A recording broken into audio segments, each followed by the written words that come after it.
ನೆನ್ಪಿಟ್ಕೊಳ್ಳಿ, ದುಡಿಯುವವರು ಭಿಕ್ಷುಕರಲ್ಲ. ದುಡಿದಕ್ಕೆ ತಕ್ಕ ಪರಿಹಾರವನ್ನ ಡಿಮ್ಯಾಂಡ್, ಹಕ್ಕೊತ್ತಾಯ ಮಾಡಿ ಪಡ್ಕೊಳ್ಳೋರು. ನಮ್ಮ ಹಕ್ಕಿದು, ಭಿಕ್ಷೆ ಅಲ್ಲ. If the government thinks that the workers are beggars, they are mistaken. We will drive them to become beggars. The government will become beggars if they try to touch us. ನಾವು ದುಡಿಯುವವರು ಎಂದೂ ಮರಿಬೇಡಿ, 38 ತಿಂಗಳ ವೇತನ ವ್ಯತ್ಯಾಸ ಪರಿಹಾರವನ್ನು ನಾವು ಬಿಟ್ಟುಕೊಡೋದೇ ಇಲ್ಲ. ಯಾವ ಕಾರಣಕ್ಕೂ ಬಿಟ್ಟುಕೊಡೋದಿಲ್ಲ. ಇದು ಪ್ರಚಲಿತ ನೌಕರರಿಗಷ್ಟೇ ಅಲ್ಲ, ನಿವೃತ್ತಿ ನೌಕರರಿಗೂ ಕೂಡ ಅಷ್ಟೇ ಮಹತ್ವವಾದ್ದು. ನಾನು ಇಲ್ಲೇ ಅನೇಕ ಸಭೆಗಳ ನಿವೃತ್ತಿ ನೌಕರ ಸಭೆಗಳನ್ನು ಮಾಡಿದ್ದೇನೆ. ಅವ್ರಿಗೆ ಹೇಳಿದ್ದೇನೆ, ನೀವು ಹೊತ್ತು ನಿವೃತ್ತಿಯಾಗಿದ್ದೀರಿ, ಚಿಂತೆ ಮಾಡಬೇಡಿ, ನಿಮ್ಮ ಜೊತೆ ಜಂಟಿ ಕ್ರಿಯಾ ಸಮಿತಿ ಇದೆ.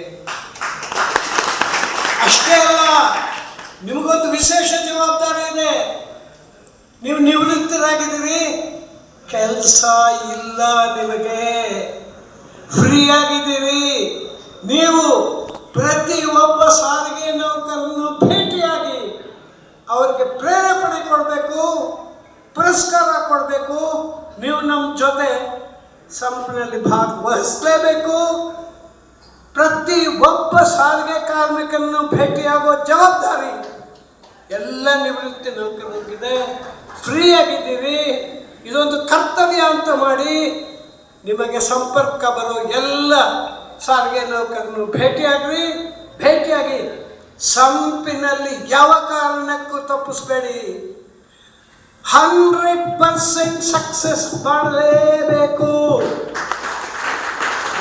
ನಮ್ಮ ಮುಷ್ಕರ 100ಕ್ಕೆ 100ರಷ್ಟು ಯಶಸ್ವಿ ಮಾಡಬೇಕು. ಸಂಪೂರ್ಣವಾಗಿ ಸಾರಿಗೆ ರಾಜ್ಯದಲ್ಲಿ ನಿಂತು ಹೋಗಬೇಕು. ಏನು ವಿಜಯೋತ್ಸವ ಮಾಡ್ತೀಯಪ್ಪ ಸಿದ್ದರಾಮಯ್ಯ, ಪ್ರಜ್ಞೆ ಇದೆಯಾ ನಿಮಗೆ? ಅಲ್ಲ, 28 ತಿಂಗಳು ದಾಟಿ ಹೋಗಿದೆ. ನಮ್ಮ ವೇತನ ಪರಿಷ್ಕರಣೆ ಮಾಡೋಕ್ಕೆ ನಿನ್ನ ಕೈಯಲ್ಲಿ ಆಗಿಲ್ಲ. ಸರ್ಕಾರ ವಿಫಲವಾಗಿದೆ. ಈ ವಿಫಲತೆಯನ್ನು ನಾವು ಜನರ ಸಾಮಾನ್ಯರ ಮುಂದೆ ತಗೊಂಡು ಹೋಗ್ತೇವೆ. ನಿನ್ನ 3 ವರ್ಷ ಆಳಿದ್ದೀನಿ ಅಂತ ನಿನ್ನ ಸಾಹಸ ತೋರಿಸ್ಲಿಕ್ಕೆ ಹೋದರೆ ನಿನ್ನ ವಿಫಲತೆಯನ್ನು ತೋರಿಸ್ಲಿಕ್ಕೆ ನಾವಿದ್ದೇವೆ. ರಾಜ್ಯದ 1,30,000 ಜನ ಸಾರಿಗೆ ನೌಕರಿದ್ದೇವೆ. ಸರ್ಕಾರದ ವಿಫಲತೆಯನ್ನು ರಸ್ತೆಗಳಿದ್ದೀವಿ, ಮರಿಬೇಡ. ಬಹಳ ಮಹತ್ವದ ವಿಷಯ ಅಲ್ಲ. ಏನ್ ಜವಾಬ್ದಾರಿ ಇದೆ ನಿಮಗೆ? 28 ತಿಂಗಳು ದಾಟಿ ಹೋಯ್ತಲ್ಲ. ಸಂಧಾನದ ಮೂಲಕ ಕೂತ್ಕೊಂಡು ಚಿಟಿಕೆ ಹೊಡೆಯೋದ್ರಲ್ಲಿ ಮುಗಿಸುವಂತಹ ಸಮಸ್ಯೆಗೆ 28 ತಿಂಗಳು ಬೇಕಾ? ಕೇಳ್ತೇನೆ ನಾನು. ಏನು ಸಿದ್ದರಾಮಯ್ಯನವ್ರಿಗೆ ಅನುಭವ ಇಲ್ವಾ? ನೆನ್ಪಿಟ್ಕೊಳ್ಳಿ, ಸಿದ್ದರಾಮಯ್ಯನವ್ರಿಗೆ ನೆನೆಸ್ಬೇಕು ನಾವೆಲ್ಲರೂ ಕೂಡಿ. 2016ರಲ್ಲಿ ಅವರ ಮಗ ಸಾಯೋ ಬದುಕೋ ಸ್ಥಿತಿಯಲ್ಲಿ ವಿದೇಶದಲ್ಲಿದ್ದ. ನಾವು ಮುಷ್ಕರ ಮಾಡ್ಕೊಂಡು ಕೂತಿದ್ದೀವಿ. ಕೈ ಮುಗಿದು ದಯವಿಟ್ಟು ಮುಷ್ಕರ ವಾಪಸ್ ತಗೊಳ್ಳಿ. 1 ಪೈಸಾ ಜಾಸ್ತಿ ಕೊಡಲ್ಲ ಅಂತ ಹೇಳಿದಂತಹ ಸಿದ್ದರಾಮಯ್ಯನವ್ರ ಕೈನಲ್ಲಿ ಹೆಚ್ಚುವರಿ ವೇತನ ಪರಿಷ್ಕರಣೆಯನ್ನು ಮಾಡಿಸಿ ಯಶಸ್ವಿಯಾಗಿದ್ದೇವೆ ಅನ್ನೋದು ಮರಿಬೇಡಿ. That too, when your son was almost on the deathbed. Yes, that is the strength of the working people, particularly the state transport workers. ಇನ್ನೊಂದು ನೆನ್ಪಿಟ್ಕೊಳ್ಳಿ, ಸಾರಿಗೆ ನೌಕರರು ಮಾಡಿದಷ್ಟು ಕೆಲಸ ಯಾವ ಸರ್ಕಾರಿ ನೌಕರನು ಮಾಡೋದಿಲ್ಲ. ಆದರೆ ಸರ್ಕಾರಿ ನೌಕರಕ್ಕಿಂತ ಕಡಿಮೆ ಸಂಬಳ ನಾವು ತಗೊಳ್ತೀವಿ. ಯಾವ ನ್ಯಾಯ ಇದು? ನೆನ್ಪಿಟ್ಕೊಳ್ಳಿ, ಒಂದು ಕಾಲ ಇತ್ತು ನಾವು ವೇತನ ಪರಿಷ್ಕರಣೆಗಳನ್ನು ಒಪ್ಪಂದಗಳ ಮೂಲಕ ಮಾಡಿಕೊಳ್ತಾ ಇದ್ದಂತಹ ಕಾಲ. ನೆನ್ಪಿಟ್ಕೊಳ್ಳಿ, ಮರಿಬೇಡಿ ಇದನ್ನ. ಸರ್ಕಾರಿ ನೌಕರರು ಸಾರಿಗೆ ನೌಕರರ ವೇತನ ನಮಗೆ ಕೊಡಿ ಅಂತ ಸರ್ಕಾರ ಬೇಡ್ತಾ ಇದ್ದಂಥ ಕಾಲ ಅದು. ಇವಾಗ ಸರ್ಕಾರಿ ನೌಕರ ಸಂಬಳ ನಮಗೆ ಕೊಡಿ ಅಂತ ಕೇಳ್ತೀವಲ್ಲ, ಯಾವ ನ್ಯಾಯ ಇದು? ಇನ್ನೂ ಜಾಸ್ತಿ ಕೇಳಬೇಕು ನಾವು.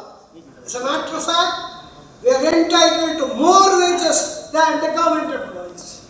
ಯಾವ ಸರ್ಕಾರಿ ನೌಕರ ನಾವು ದುಡಿತಾನೆ ಹೇಳಿ ನೋಡೋಣ. ಕುರ್ಚಿಗೆ ಕೋಟ್ ನೇತಾಕಿ ಸಂಬಳ ತಗೊಳ್ಳೋರಲ್ಲ ನಾವು. ಚೆನ್ನಾಗಿ ಅರ್ಥ ಮಾಡ್ಕೊಳ್ಳಿ. ನಾನು ಸರ್ಕಾರಿ ನೌಕರ ಖಂಡಿಸ್ಬೇಕು ಅಂತ ಮಾತಾಡೋದಿಲ್ಲ. ಆದರೆ ಸರ್ಕಾರಿ ನೌಕರಿಗಿಂತಲೂ ಹೆಚ್ಚು ಪರಿಶ್ರಮವನ್ನು ಮಾಡುವಂತಹ ನೌಕರರು ಸಾರಿಗೆ ನೌಕರರು ಮರಿಬೇಡಿ. ನಮಗೆ ಅವ್ರಿಗಿಂತ ಜಾಸ್ತಿ ಸಂಬಳ ತಗೊಳ್ಳುವಂತಹ ಹಕ್ಕಿದೆ. ಆದರೆ ನೀವು ಆಫರ್ ಮಾಡ್ತಾ ಇರ್ಬೋದು. ನಿಮಗೇನಾದ್ರೂ ನ್ಯಾಯದ ದೃಷ್ಟಿ ಇದೆಯಾ? ನ್ಯಾಯದ ವಿಚಾರ ಇದೆಯಾ? ನ್ಯಾಯದ ಪರಿಕಲ್ಪನೆ ಇದೆಯಾ? ಇಲ್ಲ. ಸಿದ್ದರಾಮಯ್ಯನವರು ತಮ್ಮ ಶಕ್ತಿ ಬಹಳ ಇದೆ ಸರ್ಕಾರಕ್ಕೆ ಅಂತ ತಿಳ್ಕೊಂಡಿರ್ಬೋದು. ಈಗಾಗಲೇ ಹಿಂದೆ ತೋರಿಸಿದ್ದೇವೆ, ಸರ್ಕಾರವನ್ನು ಸೋಲಿಸಿ ನಾವು ಗೆದ್ದಿದ್ದೇವೆ. ಇವತ್ತು ಆ ಸ್ಥಿತಿ ಬಂದಿದೆ. ನಾನು ಬೇಡಿಕೆಗಳ ಬಗ್ಗೆ ಏನೂ ಮಾತಾಡಲ್ಲ. ಏನೇನು ಬೆಳವಣಿಗೆ ಆಗಿದೆ ಈಗಾಗಲೇ ಅರಸರು ಮತ್ತು ವಿಜಯಭಾಸ್ಕರ್ ಅವರು ಬಹಳ ವಿಸ್ತಾರವಾಗಿ ತಿಳಿಸಿದ್ದಾರೆ. ಒಂದೇ ಮಾತು ನಾನು ಹೇಳಿದೆ, ಈಗೇನು ಬಂದಿದ್ದೀರಲ್ಲ ನೀವೆಲ್ಲ ಒಕ್ಕೂಟದ ಪ್ರತಿನಿಧಿಗಳು, ಕಂಪ್ಲೀಟ್ ನೌಕರರಲ್ಲ. ಇದು ಪ್ರಾತಿನಿಧಿಕ ಸಭೆ ಅಷ್ಟೇ ಅಲ್ಲ. ಇಲ್ಲಿ ನಾವು ಇವತ್ತೇನು ಸಭೆ ಮಾಡ್ತಾ ಇದ್ದೀವಿ, ಇದು 20ನೇ ತಾರೀಕು ಮುಷ್ಕರದ ಪೂರ್ವ ಸಿದ್ಧತಾ ಸಭೆ. ಏನು ಸಭೆದು? ಬಹಳ ಸುಲಭ, ಸಿಲ್ಲೆ ಹೊಡೆಯೋದು. ಯಶಸ್ವಿ ಮಾಡಿ ತೋರಿಸಿ ಇರ್ತಲ್ಲ, ಸಿಲ್ಲೆ ಹೊಡೆಯೋದು, ಚಪ್ಪಾಳೆ ತಟ್ಟದು. ಎಷ್ಟು ಸುಲಭ. ತಾರೀಕು 25/1/2024 ರಾಜ್ಯ ಸರ್ಕಾರಕ್ಕೆ ಮತ್ತು ಆಡಳಿತ ವರ್ಗಕ್ಕೆ ಜಂಟಿ ಕ್ರಿಯಾ ಸಮಿತಿ ಬೇಡಿಕೆ ಪತ್ರ ಕೊಟ್ಟಿದ್ದೀವಿ. 31/12/2023 ಎಲ್ಲಾ ಸಂಘಟನೆಗಳು ಕೂಡ ನಾವು ಬಿಡಿ ಬಿಡಿಯಾಗಿ ಬೇಡಿಕೆ ಪತ್ರ ಕೊಟ್ಟಿದ್ದೀವಿ. ಇದಾದ ನಂತರ ಮಾರ್ಚ್ನಿಂದ ನಾವು ಆರಂಭ ಮಾಡಿದ್ದೀವಿ, ನೀವು ಬೇಡಿಕೆಯನ್ನ ಕೂಡಲೇ ಇತ್ಯರ್ಥ ಮಾಡಿ ಅಂತಕ್ಕಂಥದ್ದನ್ನ. ಯಾಕೆ ಅದನ್ನ ಒತ್ತಾಯವನ್ನ ನಾವು ಮಾಡಿದ್ದೀವಿ ಅಂದ್ರೆ, ಈಗ 28 ತಿಂಗಳು ವಿಳಂಬ ಆಗಿದೆಯಲ್ಲ, ಈ ವಿಳಂಬ ಆದ್ರೆ ಅರಿಯರ್ಸು ಹಣ ದೊಡ್ಡದು ಕಾಣುತ್ತೆ, ಹೌದಲ್ವಾ? ಎಷ್ಟು ಕೋಟಿ ಕೊಡಬೇಕು ಅವರಿಗೆ ಒಂದು ತಿಂಗಳಿಗೆ 50 ಕೋಟಿ ರೂಪಾಯಿ ಹೆಚ್ಚಿಗೆ ಆಗುತ್ತೆ ಅಂತ ಹೇಳ್ತಾ ಇದ್ದಾರೆ. ಈಗ ಅವ್ರಿಗೆ ಕೊಡೋ 7%ಗೆ ನಾವು ಒಪ್ಪಿದೀವಾ? ಇಲ್ಲ. ನಾವು ಕೇಳೋ ಪರ್ಸೆಂಟೇಜ್ಗೆ ಅವರು 100-125 ಕೋಟಿ ಕೊಡಬೇಕಾಗುತ್ತೆ, ಅಥವಾ 150 ಕೋಟಿ ಕೊಡಬೇಕಾಗುತ್ತೆ. 150 ಕೋಟಿ ಇಂಟು 28 ತಿಂಗಳು ಎಷ್ಟಾಯ್ತು? 1000 ಕೋಟಿ ರೂಪಾಯಿ ಆಗುತ್ತೆ, ಹೌದಲ್ವಾ? ದೊಡ್ಡ ಮೊತ್ತ ಕಾಣುತ್ತೆ. ಎಲ್ಲರಿಗೂ ಕೆಂಗಣ್ಣು ಬಂದ್ಬಿಡ್ತವೆ. ಏನ್ರಿ ಇಷ್ಟು ದುಡ್ಡು ಕೊಡ್ಬೇಕಂತ ಸಿದ್ದರಾಮಯ್ಯನವರಿಗೆ ಮೊದಲು ಚಳಿದಾರ ಶುರುವಾಗ್ಬಿಡುತ್ತೆ, ಹೌದಲ್ವಾ? ಅದಕ್ಕೆ ನಾವು ಹೇಳಿದ್ದು, ನೀವು ಮಾರ್ಚು 2024 ಸಾರಿಗೆ ನಿಗಮಗಳ ಬೇಡಿಕೆಯನ್ನ ಇತ್ಯರ್ಥ ಮಾಡಿ ಅಂತ ಕೇಳಿದ್ವಿ, ಹೌದಲ್ವಾ? ಸೊ ನಿಮಗೆ ಅಷ್ಟು ಬೆಂಕಿ ಇಟ್ಟಂಗೆ ಆಗುತ್ತೆ. 28 ತಿಂಗಳು ಉಳಿಸ್ಕೊಂಡು ಬೆಂಕಿ ಇಟ್ಕೊಂಡಿದ್ದೀರಾ. ನಮಗೆ ನಮ್ಮ ಬೆವರು ಹೋಗಿದೆಯಲ್ಲ, ನಮ್ಮ ಬೆವರು ರಕ್ತ ಹರಿದಿದೆಯಲ್ಲ ಈ ಸಮಯದಲ್ಲಿ, ಬೇಸಿಗೆ ಬಿಸಿಲಲ್ಲಿ ಹರಿದಿಲ್ವಾ? ಅದರ ಬಗ್ಗೆ ಯಾತಕ್ಕೆ ನಿಮಗೆ ಕರುಣೆ ಇಲ್ಲ? ಮಾನ್ಯ ಸಿದ್ದರಾಮಯ್ಯನವರಿಗೆ ನಾವು ಇವತ್ತು ಒಂದು ಪ್ರಶ್ನೆ ಕೇಳ್ತೀವಿ.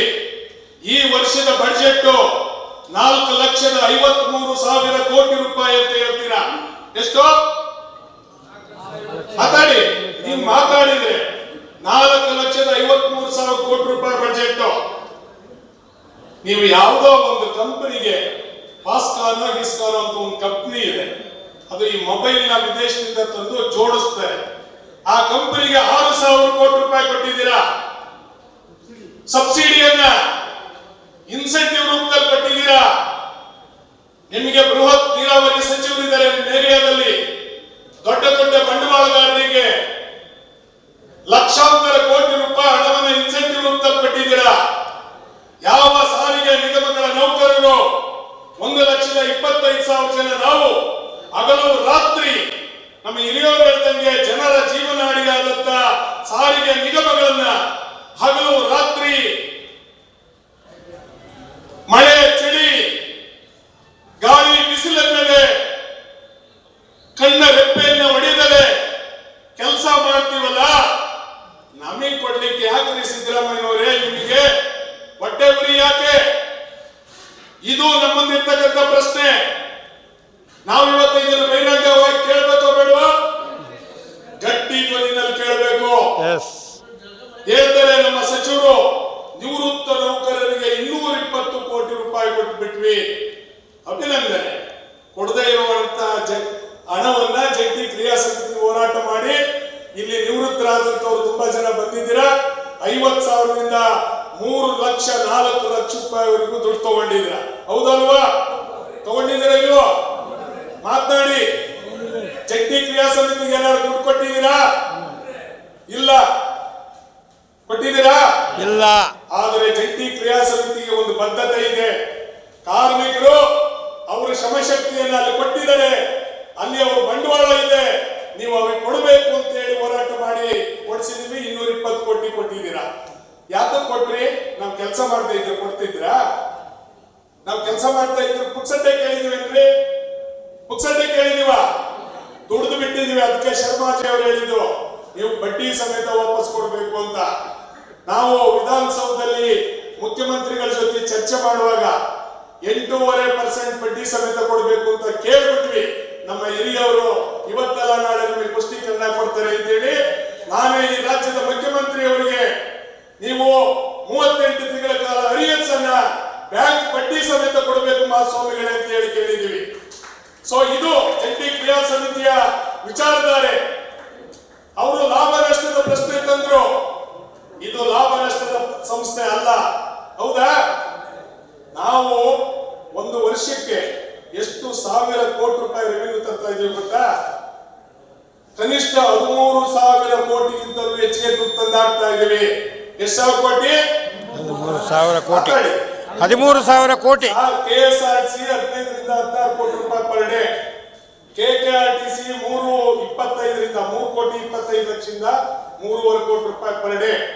BMTC 7,25,00,000ದಿಂದ 8 ಕೋಟಿ ರೂಪಾಯಿ ಪರ್ ಡೇ. NWKRTC 9 ಕೋಟಿ ರೂಪಾಯಿ 9.5 ಕೋಟಿ ರೂಪಾಯಿ ಪರ್ ಡೇ. ಎಷ್ಟಾಯ್ತು? 13,000 ಚಿಲ್ಲರೆ ಕೋಟಿ ರೂಪಾಯಿ ಹಣವನ್ನು ತಂದಾಗ್ತಾ ಇದ್ದೀವಿ.